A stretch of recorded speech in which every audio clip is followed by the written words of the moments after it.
ભુજમાં ગઈકાલે રાત્રે 11 કલાકે આત્મારામ સર્કલ પાસે એકે ઓટો બ્રોકરની બાજુમાં આગ લાગતા ફાયર બ્રિગેડની ટીમ ઘટના સ્થળે પહોંચી ગઈ હતી.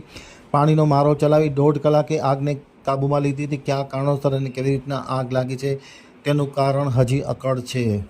ગઈકાલ રાત્રિના 11 કલાકે આત્મારામ સર્કલની બાજુમાં આવેલ એકે ઓટો બ્રોકરની બાજુમાં આગ ફેલાઈ હતી. એવો મેસેજ મળતાની સાથે ભુજ નગરપાલિકાની ફાયર બ્રિગેડની ટીમ ઘટના સ્થળે પહોંચી ગઈ હતી અને તાત્કાલિક અસરથી ફાયર ફાઇટર દ્વારા પાણીનો મારો ચલાવી આગને લગભગ 1.5 કલાક બાદ કાબૂમાં લેવામાં આવી હતી. રાત્રિના 11 કલાકે આ આત્મારામ સર્કલની બાજુમાં આવેલ એકે ઓટો બ્રોકરની આજુબાજુમાં આગ ફેલાઈ છે તેવો મેસેજ મળ્યો હતો. સમગ્ર કામગીરી ડીસીઓ મામદ જત, ડીસીઓ ગઢવી રવિરાજ, ડીસીઓ જગદીશ દનીચા તથા તેમની સાથે રહેલા ફાયરમેન રમેશ ડાંગલ, ફાયરમેન રફીક ખલીફા, ફાયરમેન વાઘજી રબારી સહિતના લોકોએ પાણીનો મારો ચલાવી આગને ઓલવી નાખવામાં આવી હતી. કયા કારણોસર અને કેવી રીતના આગ લાગી છે તે જાણવા મળ્યું નથી, પરંતુ રાત્રિના 11 કલાકે આગ લાગી હતી.